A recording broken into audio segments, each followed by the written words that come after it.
cet étalage, parce que les gens continuent à avoir, même si il y a des désaccords avec la France, même si la France compte moins dans le monde, il reste toujours cette espèce de puissance de Paris, d'attraction.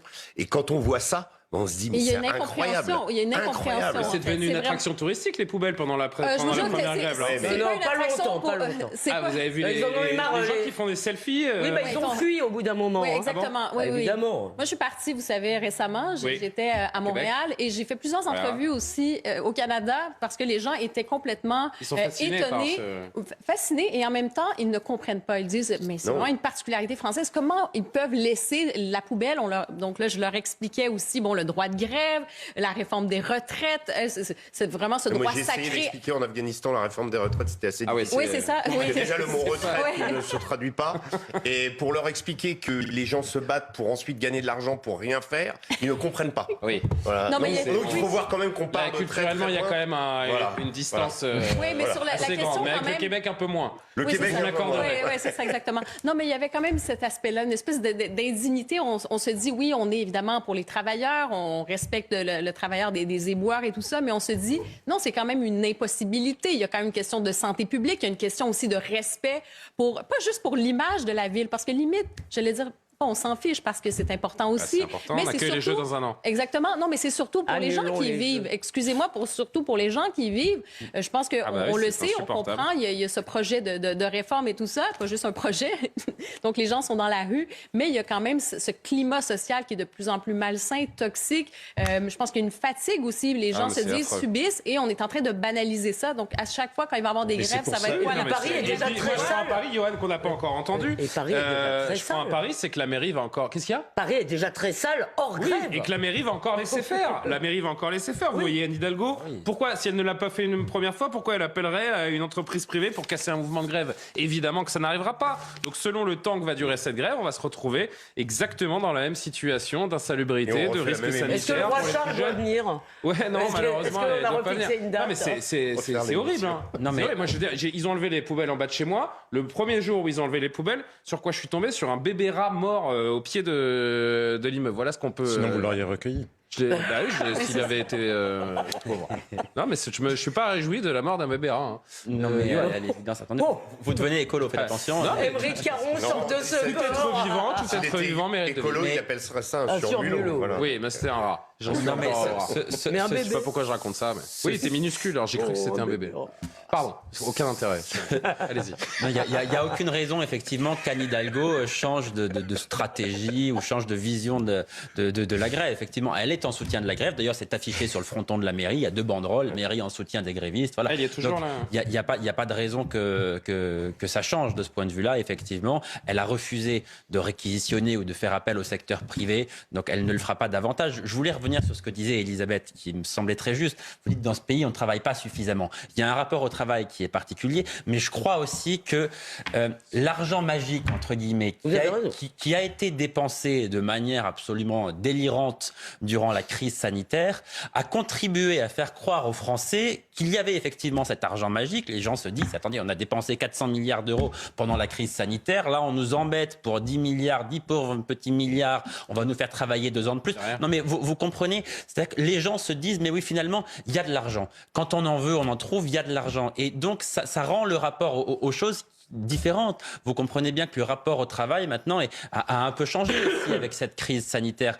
Donc je crois que tout cela a fait beaucoup de mal et les Français, plus encore depuis cette crise sanitaire, attendent beaucoup de l'État, attendent sans doute trop de l'État. Et là où vous avez raison, semble-t-il, c'est quand il y a des gens qui ne travaillent pas, eh bien c'est ceux qui travaillent qui doivent payer.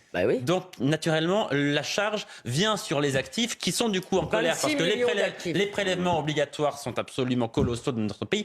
Donc c'est le serpent qui se mord la queue, c'est une boucle qui est sans fin, mais tout cela, à mon avis, va de pair. Vous comprenez? 3 semaines de grève des éboueurs, est-ce que ça a fait changer le gouvernement? Non, ça a juste fait que ça sentirait et que les gens soient appréciés. Mais ça a développé l'odorat des Parisiens. Allez, très vite parce que le JT nous attend. Je pense que ce rebond de la grève ou cette saison 2 de la grève... Excellent thème de nos équipes. Elle met en évidence quelque chose, à savoir qu'il est plus difficile de bloquer la vie du pays maintenant parce qu'il y a le télétravail et que justement, depuis le Covid, on a pris aussi des des habitudes différentes. Et ça montre bien le besoin de démocratie sociale dont je vous parlais tout à l'heure. Parce que vu que les syndicats n'arrivent plus, mécaniquement, qu'est-ce que ça va faire? Ça va pousser à toujours plus de violence ou à toujours plus, parce que ça sera la seule solution. Donc est-ce ce dont on a envie? Et c'est la question dont le gouvernement devrait se saisir.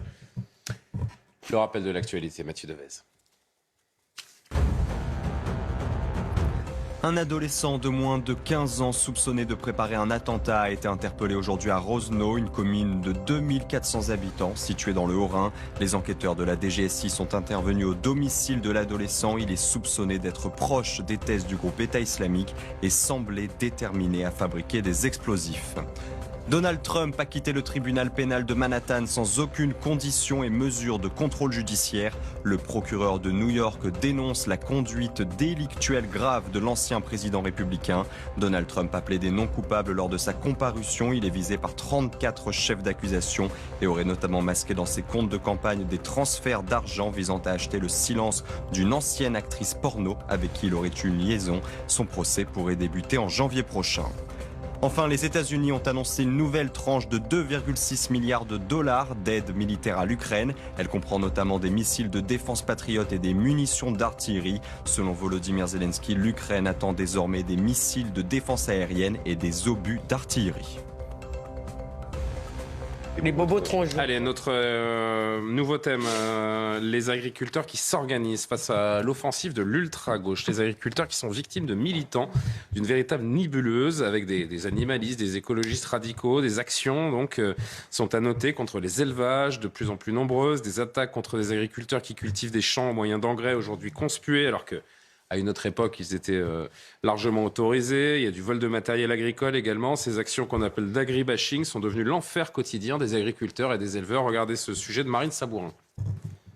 Nouvelle campagne et nouvelle guerre pour le collectif Extinction Rebellion. Baptisé Changement de régime, le collectif décrit sur son site web des actions à mener contre le monde agricole. Il appelle notamment les manifestants à agir devant les chambres d'agriculture et lors d'événements spécifiques comme le Salon de l'agriculture ou sur les manifestations de la Fédération nationale des syndicats d'exploitants agricoles. Objectif de cette campagne, dénoncer selon leurs mots l'hypocrisie de la fédération qui est en faveur de l'agro-industrie et de l'agro-business. La répartition des rôles, le matériel adéquat aux actions, mais surtout un brief juridique qui renseigne les peines encourues en cas de vandalisme sont précisés sur le site. Des comptes Twitter d'acteurs du monde agricole sont aussi identifiés comme celui du nouveau président de la Fédération agricole, Arnaud Rousseau, ou des agriculteurs comme Cédric. Extinction Rebellion qui lance une campagne de harcèlement contre les agriculteurs, et j'en fais partie. Mon nom est cité dans la liste, donc là je me demande jusqu'où ça va aller. Est-ce que ça va être des agressions physiques? Enfin, on va aller jusqu'où, la Extinction Rebellion? Vous prenez pour qui? Tout ça parce que j'ose défendre mon métier? De son côté, le ministre de l'Agriculture a condamné la campagne menée par le collectif sur son compte Twitter. Une campagne abjecte, méticuleusement pensée pour intimider et livrer à la vindicte des femmes et des hommes, parce qu'ils nous nourrissent. Un appel clair à des actes de vandalisme et de dégradation qui sonnent comme une atteinte préméditée à nos lois. Marc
occidentale, l'affaire de 2 gendarmes qui sont intervenus sur la plage pour demander à 2 femmes de se couvrir la poitrine a fait grand bruit sur les réseaux sociaux, poussant le ministre de l'Intérieur Gérald Darmanin à réagir sur Twitter.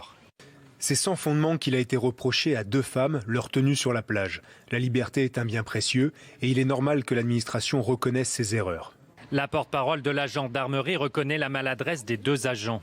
Vous me verrez toujours en uniforme, mais la pratique du bronzage topless est, elle, bien autorisée à la plage de Sainte-Marie-la-Mer. Maladresse de 2 gendarmes en sécurisation qui ont cru bien faire.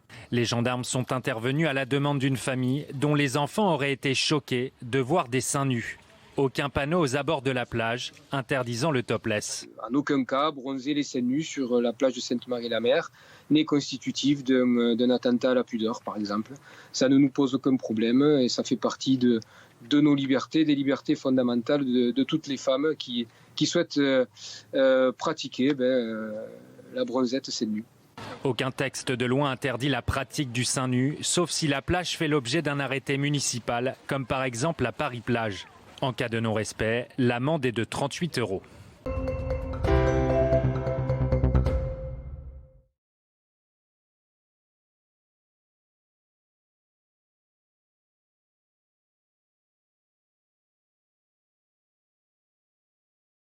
Moi, je